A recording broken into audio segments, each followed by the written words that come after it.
Aloha kako, Kahu Hanalei, Kahu Hanalei o Pu'uhonua o Hewa Mokupuni o Maui. We just came from the Hawaiian Church with a royal aura, and the women here from Hawaii showed up there and they sat underneath the teachings of the Kahu over there. I sat in the service and was hoping to hear some mana'o that would give give those who say they are ali'i some mana'o so that they can make right decisions on the Hewa that went down in our nation that is many moons old. Unfortunately, there was no message. It was a love kind message and it was pretty weak if you ask me. No direction whatsoever. I'd like to have an interview with this Kahu just to touch his heart where he's there on reconciliation stuff. We know Bible reconciliation because we're talking all the setting is church, yeah? So Bible based stuff. Reconciliation, you go one-on-one. You try to address.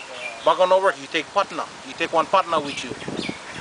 If that no work, then you're supposed to bring the matter to the greater body to go address the Hewa. Well, we know the history of Hawaii. Phase 1 already happened. Our queen went go address America, went fail. Phase 2 implemented with the Hui Aloha Aina petition. Bring partner, I think 38,000 signatures of our kupuna is more than just bringing one partner, general consensus, yeah? And even that went fail. So now we still level 3. Time we push the envelope. The body of Christ who supposedly stand for righteousness and talk Bible stuff. By coming here, and the purpose of the gathering at the palace was to cleanse the Hewa that supposedly went down just a few weeks earlier. I have a problem with that. That's not pono. That's not pono. We get one divided faction on just what reconciliation really is. And so in order to implement phase 3, bring in the general body of believers to go address the Hewa, is kind of seem where everything's there right now. But just coming here and just offering one pule and cleansing something one other kanaka we do, just to highlight all the Hewa and bring them right back into everybody's face again, because kind of like sweeping them under the carpet. Too long already been swept under the carpet. Time for not only highlight them, and as you know, the recent actions by Akahinui. I don't know what your guys' opinion is on that. It don't really matter to me, but the bottom line is that this made news all around the world. So the Hewa that went down in Hawaii that is many moons old is now back at the forefront again.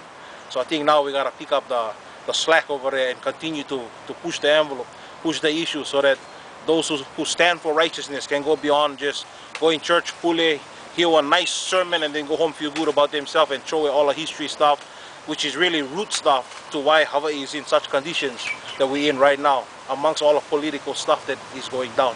So Keakua is into political stuff.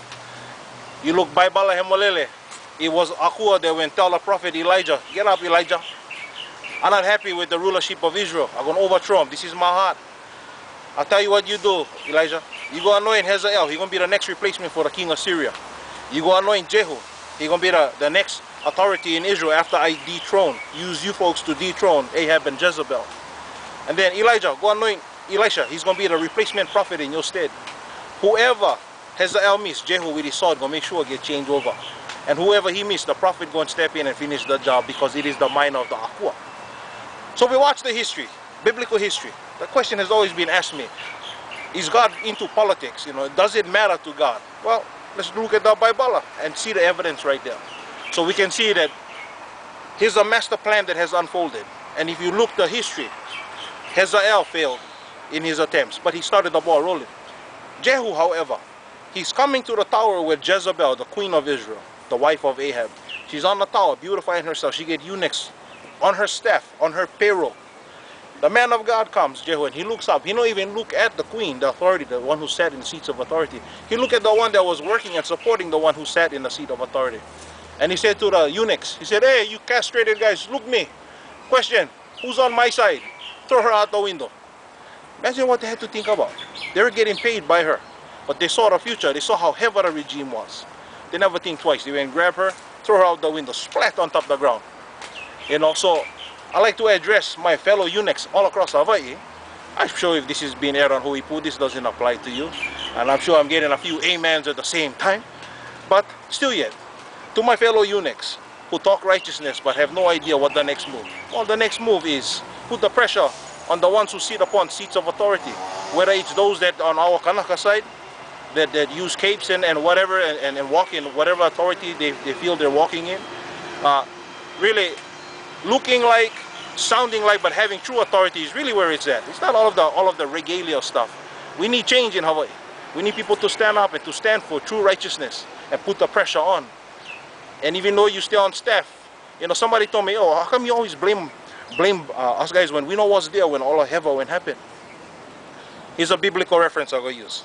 Jesus said in Matthew chapter 23, he says, it's not what you put on the altar that sanctifies that gift that you've placed. It's the altar that you've placed your gift upon that brings sanctification to that gift. So now watch that. Those who question me and tell me that thing don't apply to them, let me put it this way. When you pay your tithes and offerings, we call income tax, to an authority figure, whether it be government, tithes to a church or whatever, you're giving and supporting a institution, a government figure that supposedly makes decisions on behalf of. If that order is Hewa and you hold your peace and you're the one supporting them, in the sight of heaven you're guilty, just as guilty as that altar. So what can you do?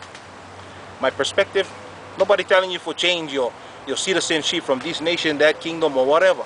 Bottom line, if you stand for righteousness and the ones that you support that's in authority is not doing that which is pono in the sight of the Creator, throw them out, overthrow them. Do what you gotta do. That's life. That's the ways of the kingdom of Kiakua. Baibala, hemolele kind stuff. So, mahalo for giving me airtime for Vala'au with you folks. And your name is? I'm Hanalei Koliaro. Mahalo. Thank you.